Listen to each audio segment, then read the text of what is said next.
반갑습니다. 이번에는 제2강에 대하여 공부하도록 하겠습니다. 제2강에서는 법령을 중심으로 하도록 하겠습니다. 위치정보의 보호 및 이용 등에 관한 법률, 약칭 위치정보법이라 칭하겠습니다. 먼저 위치 추적의 목적 및 정의에 대하여 목적 제1조 위치정보의 유출, 오용 및 남용으로부터의 사생활을 비밀 등을 보호하고 위치정보의 안전한 이용을 환경을 조성하고 위치정보의 이용을 활성화함으로써 국민 생활의 향상과 공공복리의 정진에 이바지함을 목적으로 한다라고 정의하고 있습니다. 위치정보란 이동성이 있는 물건 또는 개인이 특정한 시간에 존재하거나 존재하였던 장소에 관한 정보를 말하며, 개인 위치 정보란 특정 개인의 위치 정보를 말하며 위치 정보만으로는 특정 개인의 위치를 알 수 없는 경우에도 다른 정보와 용이하게 쉽게 결합하여 특정 개인의 위치를 알 수 있는 것을 포함합니다. 위치 정보 사업이란 위치 정보를 수집하여 위치 기반 서비스 사업을 하는 자에게 제공하는 것을 사업으로 영위하는 것을 우리는 위치 정보 사업이라고 말하고 있습니다.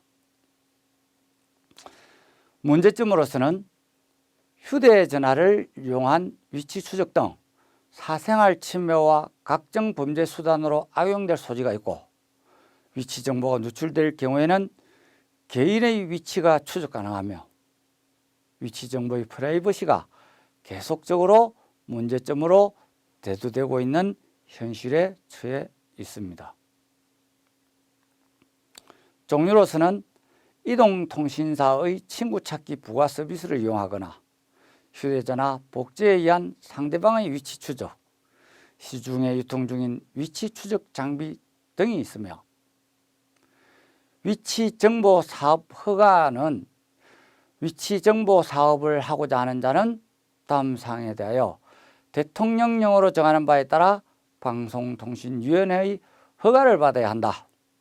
앞으로 여러분들께서는 허가를 받아야 한다, 인가를 받아야 한다, 등록을 받아야 한다는 말들이 잘 나오고 있습니다. 아주 심도 깊게 주의 깊게 공부해 주실 것을 부탁드리면서, 여기서는 위치정보사업은 방송통신위원회의 허가를 받아야 한다라고 합니다. 즉, 허가를 받아야 한다는 것은, 허가는 일반적으로 법령에 금지되어 있는 것을 특정한 경우에 특정인에 대하여 해제하는 행정처분을 말합니다. 즉, 예를 든다면 전당포 영업허가, 통신판매업 허가, 토지거래 허가, 지금 여기서는 방송통신위원회의 허가를 받아야 한다라고 되어 있고, 뒤에 가서는 또 인가라는 부분이 나오고 있습니다. 즉, 행정주체가 제3자의 법률 행위를, 즉 법률상의 효력을 완성시키도록 하는 행정처분을 내리는 것을 우리는 인가라고 합니다. 즉, 예를 든다면 교육당국은 그 대학의 공과대학을 인가했다. 그 다음 우리 시에서는 이번에 그 공장의 설립을 인가해서 지역 주민들의 빈발을 싸고 있다 라는 것이 있으며, 우리 통신비밀보호법 통비법 제10조 1항에서는 감청설비를 제조, 수입, 판매, 배포, 소지, 사용하거나 이를 위한 광고를 하고자 하는 자는 과학기술정보통신부 장관의 인가를 받아야 한다라고 규정하는 게 뒤에 나옵니다. 그 다음은 아까 제가 말씀드렸다시피 등록이라고 또 나옵니다. 등록이란 일정한 법률 사실이나 법률 관계를 특정한 등록기관에 비치된 장부에 기재하는 일을 말하고 있습니다. 즉, 통신비밀보호법 통비법 제10조의 3을 본다면, 영리를 목적으로 불법 감청 설비 탐지업을 하고자 하는 자는 대통령령이 정하는 바에 따라 과학기술정보통신부 장관에게 등록을 해야 한다라고 규정을 하고 있습니다. 물론 뒤쪽으로 가서 같이 함께 그때 공부하도록 해보겠습니다. 위치정보 사업의 허가 등 방송통신위원회가 제1항의 규정에 의한 허가를 함에 있어서는 다음의 사항을 종합적으로 심사해야 합니다. 위치정보 사업 계획의 타당성, 즉 이러한 업체가 과연 이러한 정보 사업을 할 수 있느냐 없느냐를 확인해 보는 것이고, 개인 위치정보 보호 관련 기술적 관리적 조치 계획과 위치정보 사업 관련 설비 규모의 적정성과 재정 및 기술적 능력, 그 밖에 사업 수행에 관한 사항 등을 보는 것입니다. 심사를 하는 것입니다.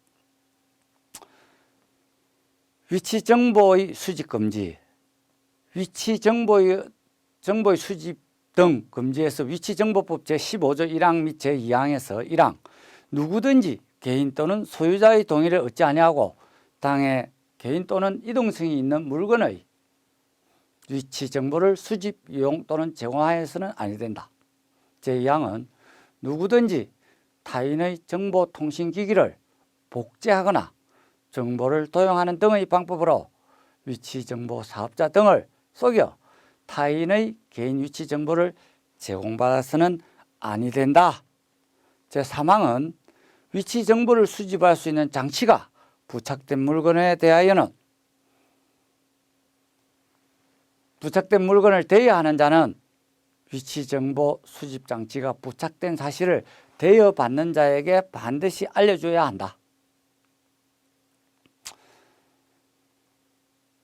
제15조 1항의 규정을 위반하여 개인의 동의를 얻지 아니하고 당해 개인의 위치 정보를 수집, 이용 또는 제공한 자는 3년 이하의 징역 또는 3천만 원 이하의 벌금에 처한다라고 하고 있습니다. 제15조 2항의 규정을 위반하여 타인의 정보통신기기를 복제하거나 정보를 도용하는 등의 방법으로 위치정보 사업자 등을 속여 타인의 개인 위치 정보를 제공받은 자는 3년 이하의 징역 또는 3천만 원 이하의 벌금에 처한다는 벌칙이 있습니다.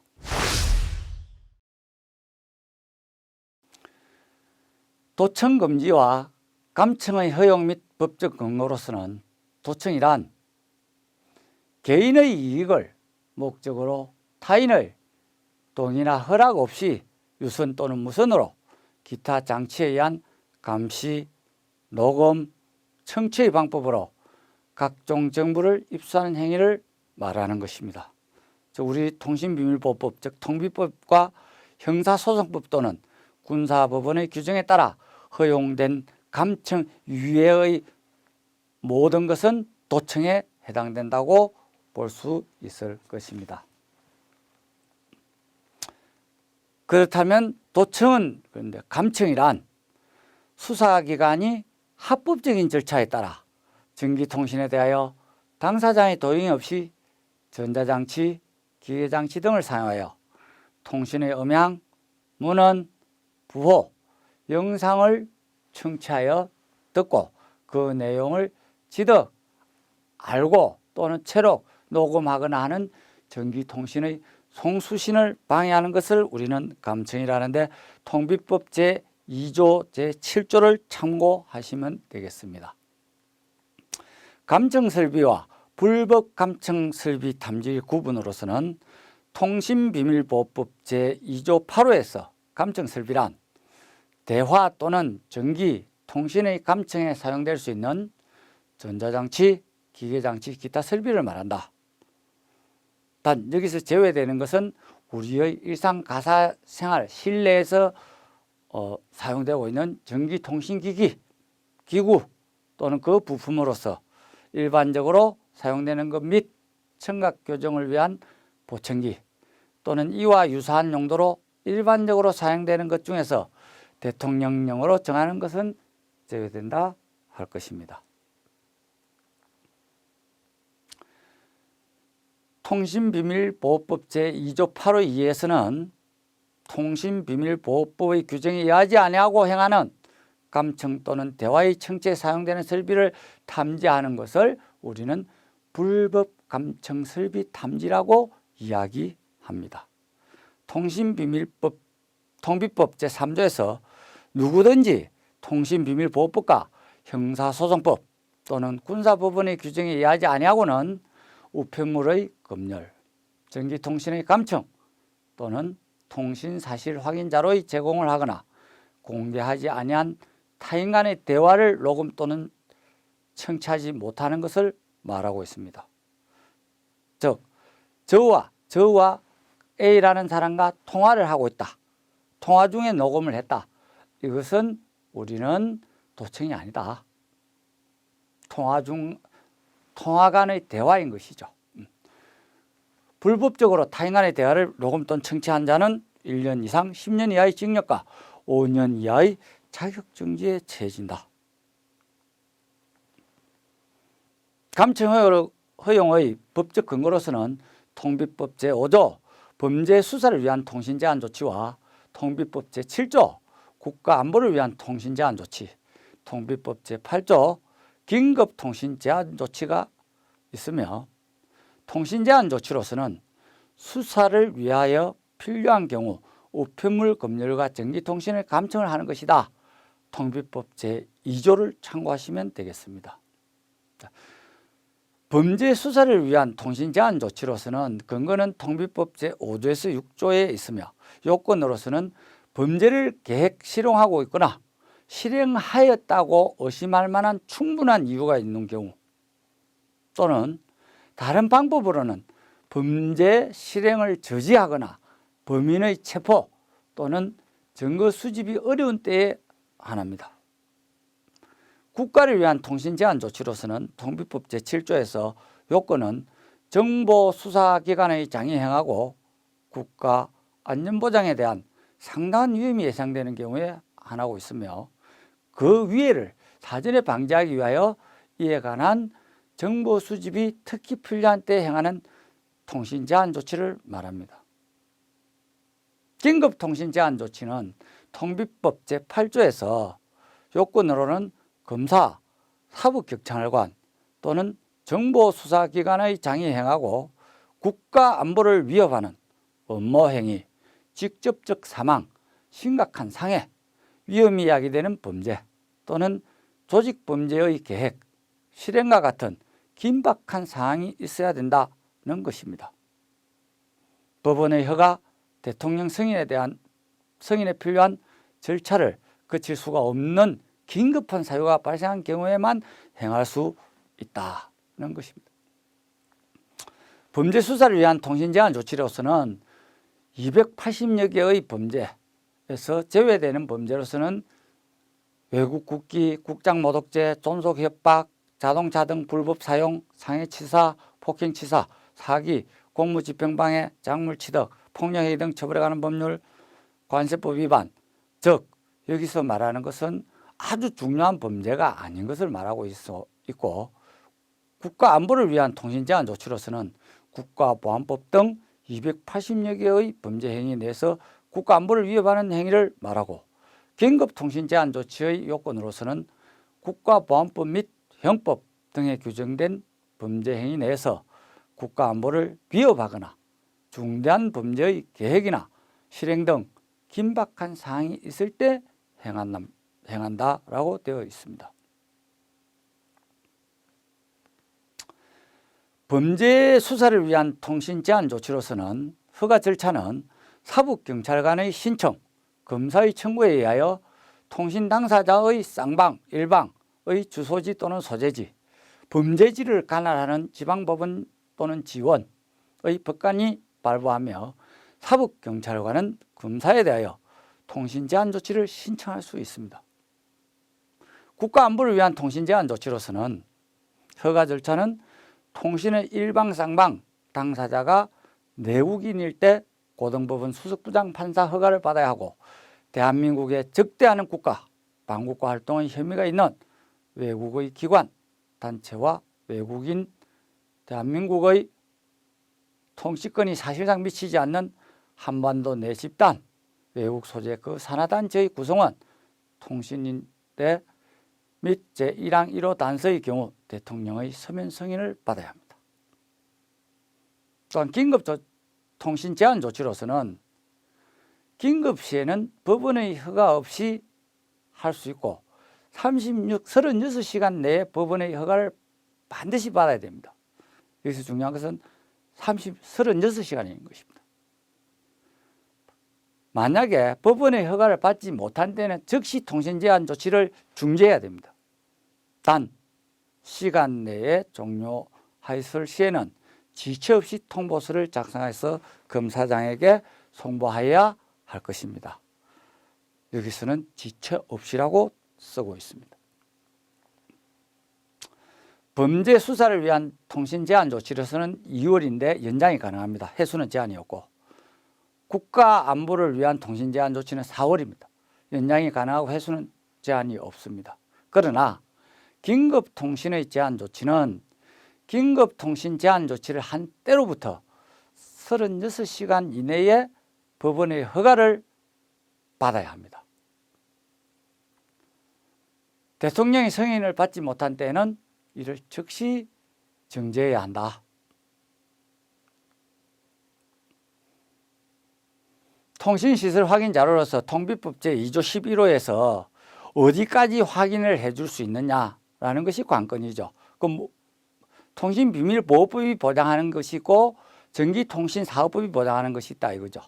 그럼 통신비밀보호법에서는 어디까지를 알려주느냐? 내용은 즉 가입자의 전기통신 일시, 전기통신 개시, 시작한 시간, 마친 시간, 종료 시간, 발신, 착신, 통신번호, 상대방의 가입자 번호, 사용 도수, 컴퓨터 통신 또는 인터넷의 사용자가 전기통신 역물을 이용한 사실에 관한 컴퓨터 통신 또는 인터넷의 로그인 기록 자료, 정보통신망에 접속된 정보통신기기의 위치를 확인할 수 있는 발신기지국의 위치 추적 자료, 컴퓨터 통신 또는 인터넷의 사용자가 정보통신망에 접속하기 위하여 사용하는 정보통신기기 위치를 확인할 수 있는 접속지의 추적 자료, 전기통신사업법 제54조 3항에서의 통신자료의 제공은 이용자의 성명과 주민등록번호, 주소, 가입 또는 해지일자에 관한 사항, 전화번호, 아이디만을 제공한다는 것을 알 수가 있습니다. 또한 요청 절차는 통신사실 확인 자료는 통신사실 확인 자료 제공을 요청하는 경우에는 요청 사유와 해당 가입자와의 연관성 및 필요한 자료의 범위를 기록한 서면으로 관할 지방법원 또는 지원의 허가를 받아야 하고, 다만 관할 지방법원 또는 지원의 허가를 받을 수 없는 긴급한 사유가 있을 때는 통신사실 확인 자료 제공을 요청한 후 지체 없이 그 허가를 받은 전기통신사업자에게 송부하여야 합니다. 또한 긴급한 사유로 통신사실 확인 자료를 제공받았으나 지방법원 또는 지원의 허가를 받지 못한 경우에는 지체 없이 제공받은 통신사실 확인 자료를 폐기하여야 한다는 것입니다. 통신자료로서는 관서장의 협조 공문으로 요청이 가능하다는 것을 알 수가 있습니다. 전화 발신지 추적으로서는 일반 전화는 일정한 장소에 설치되어 있는 전화에서 발신되는 경우, 즉 한국전기통신공사의 기종에 관계없이 추적이 가능합니다. 휴대폰은 대부분 교환기가 상세 기록 방식을 택하고 있어 추적이 가능합니다. 그러나 하지만 사용 위치의 확인은 공중전화나 일반 전화처럼 정확한 추적은 불가능할 수도 있습니다. 즉 현재의 통화 상태인 휴대폰의 번호를 알 경우에는 소지자의 위치는 사용 기지국을 중심으로 통상적으로 반경 1km까지의 확인이 가능하다고 하고 있고, 휴대폰을 통화 중이 아니고 그냥 켠 상태로만 놔주면 기지국까지만 확인된다고 합니다. 우리는 흔히들 영화에서 보면 정확하게 찾아갈 수 있는 것은 계속 통화 중일 때, 계속하여 통화 중일 때는 그 근처까지도 찾아간다고 합니다. 감청설비에 대한 인가기관과 인가 절차 제10조 제1항 감청설비를 제조, 수입, 판매, 배포, 소지, 사용하거나 이를 위한 광고를 하고자 하는 자는 과학기술정보통신부 장관의 인가를 받아야 한다. 다만 국가기관의 경우에는 그러하지 아니하다 라고 하고 있습니다. 우리는 앞에서 무엇을 배웠습니까? 방송통신위원회의 허가를 받아야 한다는 것은 위치정보법이었죠.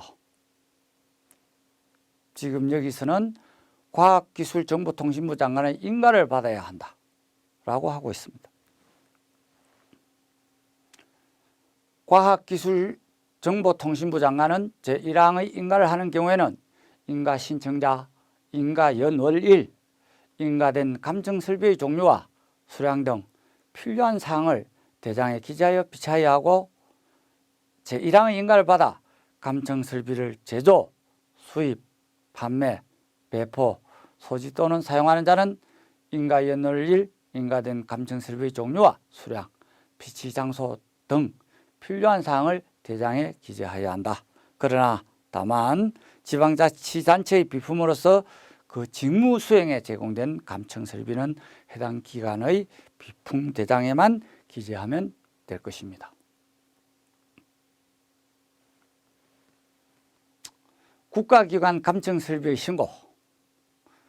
국가기관, 정보수사기관을 제외한 국가기관이 감청설비를 도입한 때는 매 반기별로 그 재원 및 성능 등 대통령령이 정하는 사항을 과학기술정보통신부 장관에게 신고해야 합니다. 또한 제2항에서 정보수사기관이 감청설비를 도입한 때에는 매 반기별로 그 재원 및 성능 등 대통령령이 정하는 사항을 국회 정보위원회에 통보하여야 합니다. 불법 감청설비 탐지업의 등록 제10조의 3항에서 제1항 영리를 목적으로 불법 감청설비 탐지업을 하고자 하는 자는 대통령령이 정하는 바에 의하여 과학기술정보통신부 장관에게 등록을 하여야 한다. 처음에 앞에 말씀을 드렸죠. 허가와 인가와 등록에 대해서 여러분께 말씀을 드렸습니다. 또한 불법 감청 설비 탐지업을 하기 위해서는 개인은 안 됩니다. 반드시 법인에 한해서만 할 수가 있습니다. 불법 감청 설비 탐지업을 등록하고자 하는 자는 대통령령이 정하는 이용자 보호 계획, 사업 계획, 기술 재정 능력, 탐지 장비, 그 밖에 필요한 사항을 갖춰야 한다. 또한 사항에서는 등록의 변경 요건 및 절차, 등록한 사업의 양도, 양수, 성계, 휴지, 폐지 및 그 신고, 등록 업무의 위임 등에 관한 필요한 사항은 대통령령으로 정한다 라고 되어 있습니다. 지금 우리가 설명하고 있는 불법 감청 설비 탐지업자의 결격 사유가 지금 나오고 있는데요. 바로 불법 도감청 탐지업을 하는 데 대해서 지금 하는 것을 설명하고 있는 것입니다. 법적 조항을. 즉 아까 제가 말씀드릴 때 개인은 아니 된다고 하였습니다. 법인만이 할 수 있는데 법인의 대표자가 다음 각호 어느 하나에 해당할 경우에는 제10조 3항의 규정에 의하여 등록을 할 수 없다. 즉 법인의 대표자가 될 수 없다. 제1호 청년 후견인 또는 피한년 후견인. 2호 파산 선고를 받고 복권되지 아니한 자. 3호 금고 이상의 실형을 선고받고 그 집행이 종료되거나 집행이 면제된 날로부터 2년이 경과되지 아니한 자. 4호 금고 이상의 형의 집행유예 선고를 받고 그 유예 기간 중에 있는 자. 5호 법원의 판결 또는 다른 법률에 의하여 자격이 상실 또는 정지된 자. 6호 제10조 5의 규정에 의하여 등록이 취소된 법인의 취소 당시 대표자로서 그 등록이 취소된 날로부터 2년이 경과되지 아니한 자는 법인의 대표자가 될 수가 없습니다. 불법 감정 설비 탐지업 등록을 신청해서 우리는 불법 감정 설비 탐지업에 등록하려는 자는 다음의 서류를 첨부하여 과학기술정보통신부 장관에게 제출하여야 합니다. 무엇을? 1. 이용자 보호계획서 및 사업계획서. 2. 국가 인력 현황 및 해당 기술의 경력증명서. 3. 탐지 장비 보유 현황. 제1항에 따라 등록 신청을 받은 과학기술정보통신부 장관은 전자정부법 제36조 제1항에 따른 행정정보의 공동이용을 통하여 법인 등기사항 증명서와 해당 기술 인력의 국가기술 자격을 확인하여야 합니다. 자, 앞으로 우리가 불법 도감청 탐지업을 하려면 어떠한 요건이 있어야 되는지에 대하여 알아보도록 하겠습니다. 법 제10조의 3에 따른 첫 번째, 이용자 보호 계획에는 직무상 알게 된 이용자에 관한 정보의 공개 및 사용 금지 등 이용자 정보 보호에 관한 사항, 이용자와의 계약 준수 사항에 관한 사항, 탐지 결과의 공개 및 유출 금지, 내가 어디 가서 탐지를 했다, 어떻게 했다, 이러한 말은 하여서는 안 됩니다. 불법 감청 징후 발견 등의 경우 이용자에게 통보해주고, 사업계획서로서는 회사의 연역, 인원, 조직 및 서비스 내용, 장비 및 인력 수급 계획 등 투자 계획. 지금은 비단 5천만 원으로 법인 5천만 원으로 투자해서 하고 있으나 향후 2, 3년 후에는 5천만 원을 더 증설할 것이라는 등의 투자 계획서가 있어야 된다 이거죠. 종사자에 대한 기술 및 고객 정보 보호에 관한 교육 훈련 계획서. 기술 인력으로서는 다음 각목의 어느 하나에 해당하는 자 1명 이상, 여러분 중점적으로 한번 봐야 될 부분입니다. 가 정보통신 분야, 국가기술자격법에 따른 기술 직무 분야 중 전기, 전자, 통신 및 정보 처리 분야에만 해당한다. 기능사 이상의 자격 소지자. 두 번째를 잘 보십시오. 법에 따라 등록된 탐지업체에서 2년 이상 불법 감청 설비 탐지 업무에 종사한 자. 즉 그냥 A라는 탐지업체에서 2년간 근무하였음 하는 경력 증명서로서 가름하는 것이 아니고, 그 업체에서 2년간의 경력 증명서와 동시에 월급 급료를 받은 명세서와 4대 보험이 되어 있었는지 안 되어 있었는지가 나타나야 된다 이거죠. 이제는 또한 재정 능력은 제가 앞에서도 설명했듯이 개인은 안 된다고 했습니다. 법인만이 된다고 했습니다. 법인으로서 납입 자본금은 5천만 원 이상이 돼야 된다는 것을 설명하고 있습니다. 또한 등록 요건에서 탐지 능력은 다음의 사항을 모두 충족할 수 있는 유선선로 분석기 일식 이상이 있어야 된다 이거죠. 전화선 테스트가 가능하고 선로의 단선, 단락, 분기, 접속 여부 등 탐지 기능이 있어야 하고, 다음의 사항을 모두 충족할 수 있는 주파수 스펙트럼 분석기가 일식 이상이 돼야 된다 이거죠.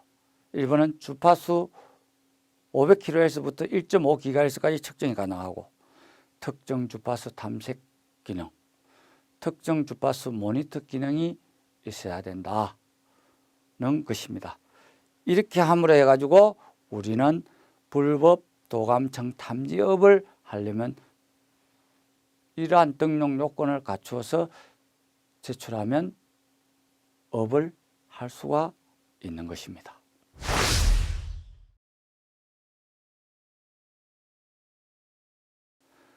예, 이번에는 하나의 부록으로 제가 넣어봤습니다. 어떤 특정한 주파수대에서 도청기가 활성화, 즉 주파수대에서 도청을 많이 할 수 있을까라는 것을 부록을 넣어봤는데요. 이 부록에 들어가기 전에 하나 여러분들께서 또 아셔야 될 게 있습니다. 주파수의 단위는 헤르츠입니다. 헤르츠입니다. 즉 말하자면 1Hz, 10Hz, 100Hz, 1000Hz. 1000Hz는 1kHz입니다. 다시 말한다면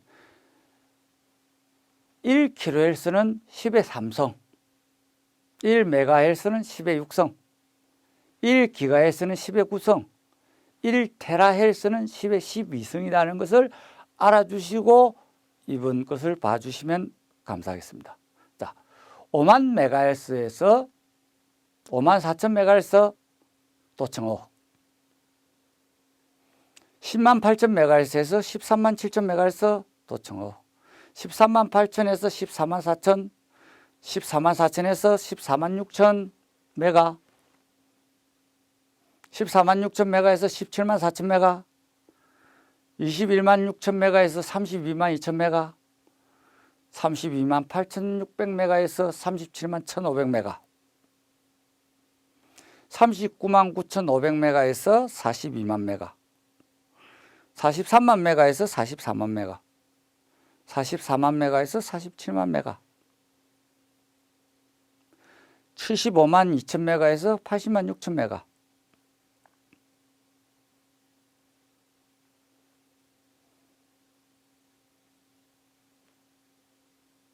1260기가에서 1300기가,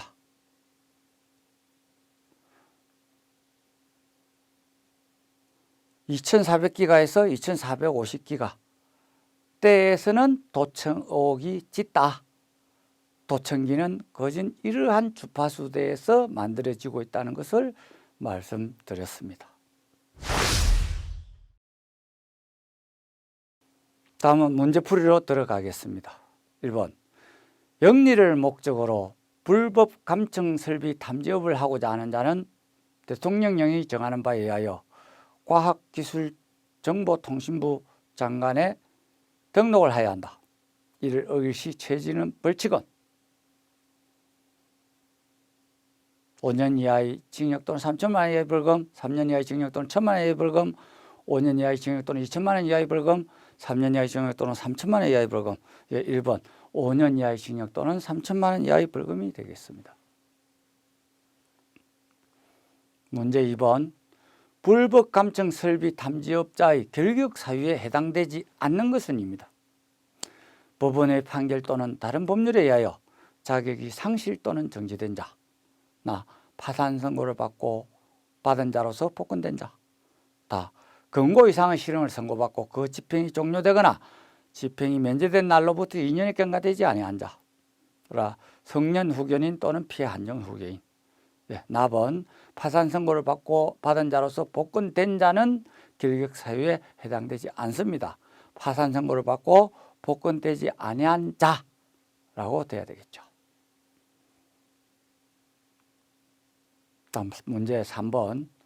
불법 감청 설비 탐지업의 등록 요건 중에 잘못 연결된 것은 재정 능력은 납입자 봉급 5천만 원 이상, 5천만 원. 기술 인력은 법에 따라 등록된 탐지업체에서 1년 이상 불법 감청 설비 탐지 업무에 종사한 자. 사업계획은 장비 및 인력 수급 계획 등 투자 계획. 이용자 보호 계획은 탐지 결과의 공개 및 유출 금지. 여러분 어느 것이겠습니까? 2번이죠. 기술 인력에서 법에 따라 등록된 탐지업체에서 2년 이상 불법 감청 탐지 업무에 종사한 자인데 2년 이상의 경력증명서와 또한 2년 이상의 급료 또한 4대 보험이 되어 있는 사람이 되어야 된다 했죠. 그러면 굳이 1항에서 말한 자격증이 없어도 이러한 분들은 위 불법 탐지업체를 불법 도감청 탐지업체를 등록할 수 있다 라고 말씀드릴 수가 있겠습니다. 다음은 요약 정리로 들어가겠습니다. 위치 정보의 보호 및 이용 등에 관한 법률에서 위치 추적의 정의는 위치 정보, 이동성이 있는 물건 또는 개인이 특정한 시간에 존재하거나 존재했던 장소에 관한 정보를 말하며 개인 위치 정보는 특정 개인이 위치 정보를 말하고 위치 정보 사업은 위치 정보를 수집하여 위치 기반 서비스 사업을 하는 자에게 제공하는 것을 사업을 영위하는 것을 말한다라고 하고 있으며, 위치 추적의 문제점으로서는 사생활의 침해와 각종 범죄 수단으로 악용될 소지가 있고, 위치 정보가 누출됐을 경우에는 개인의 위치 추적이 가능하고 위치 정보 프라이버시가 계속 문제점으로 대두되는 현실에 있습니다. 위치 정보 사업의 허가는 대통령령으로 정하는 바에 따라 방송통신위원회의 뭘 받아야 한다? 허가를 받아야 한다라고 이야기했습니다.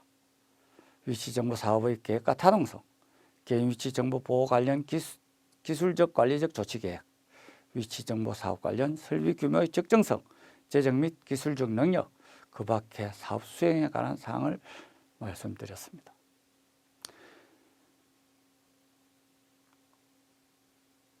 도청과 감청. 도청이란 개인의 이익을 목적으로 타인의 동의나 허락 없이 유무선 등 기타 장치에 의한 감시, 녹음, 청취의 방법으로 각종 정보를 입수하는 행위를 말합니다. 감청이란 수사기관이 합법적으로 절차에 따라 전기통신에 대하여 당사자의 동의 없이 전자장치, 기계장치 등을 사용하여 통신의 음향, 문헌, 부호, 영상을 청취하여 그 내용을 지득 또는 체록하거나 전기통신의 송수신을 방해하는 것을 말한다라고 하였습니다. 도청 금지와 감청의 허용 및 법적 근거는 통비법 제5조, 7조, 8조에 있습니다. 통신제한 조치 및 통신사실 확인 자료와 통신자료 요청의 절차는 수사를 위하여 필요한 경우에는 우편물의 검열과 전기통신의 감청하는 것을 통신제한 조치라 하였습니다. 이것은 통신비밀보호법 제2조와 2조 제11호에 있습니다. 감청 설비인가 신고 및 불법 감청 탐지업체의 결격 사유 및 신청 등록 요건 등은 제10조, 10조 2, 10조 3, 10조 4, 동법 시행령 제28조, 시행령 제30조에 규정되어 있습니다. 여러분, 대단히 수고 많으셨습니다. 감사합니다.